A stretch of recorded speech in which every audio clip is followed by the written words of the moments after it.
Eto na, pangsala rin sa pagkawala ng aking mga isda. Ilbis na magalit ako, ito ay binalik ko na lang sa kanyang tirahan.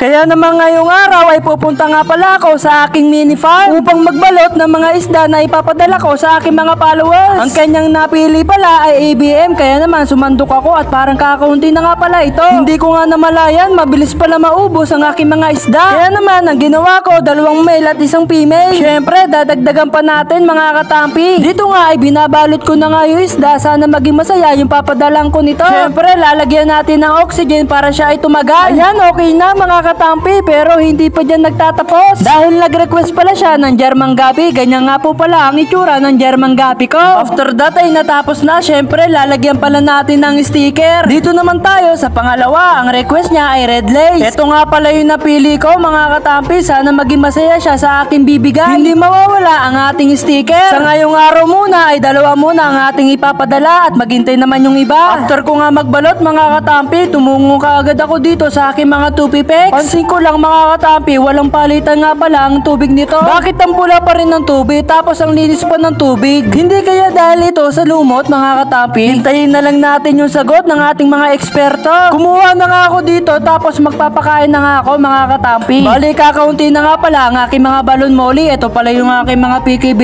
medyo malalaki na din. Dito nga mga katampi, nagtataka nga ako, binilang ko nga pala ito nung nakaraan, bakit kaya nagkukulang? Ako nga'y lubos nagtataka, hindi ko nga malaman ang dahilan. Wala nga pala makukulit na kamay dito mga katampi, baka makita sila sa akin CCTV. Kaya naman mga katampi, binilang ko ulit ito pagkatapos ko pakainin at pagbilang ko mga katampi at parang nagkulang na naman. Kailangan na nga siguro ako maglagay ng CCTV dito sa area na ito. Kasi nga mga katampi, may mga nakalagay nga pala ako dito sa mga galon na maliliit. Wala na kasi ako mahanapan ng reptop at medyo masikip na din dito. Kaya dyan lang nakalagay sa ibaba mga katampi. Tapos paglabas ko nga dito ng pintuan at nagulat ako mga katampi sa aking nakita. May nakita nga pala akong kakaibang palaka mga katampi at ibang kulay po ito. At hindi nga siya makalabas sa galon. Kaya naman ang ginawa ko, tinulungan ko na lang siya makalabas. Gumamit nga ako ng fishnet dito mga katampi dahil natatakot ako baka kung anong gawin sa akin ito. Grabe mga katampi, ngayon lang ako nakakita ng isda at kung mapapansin nyo mga katampi sa kanyang bibig. Kitang kita naman na sa kanyang bibig yung isda ko doon. Big man pa ata yung kinakain niya mga katampi. Grabe naman mga katampi, nanghihinayang ako dahil big mom nyo. Pero okay lang yan mga katampi, huwag tayong mag-aalis sa ganitong bagay. Siguro naligaw lang to mga katampi at parang sa gubat to nakatira. Kasi naman mga katampi nga, ngayon lang ako nakakita ng ganitong kulay na palaka.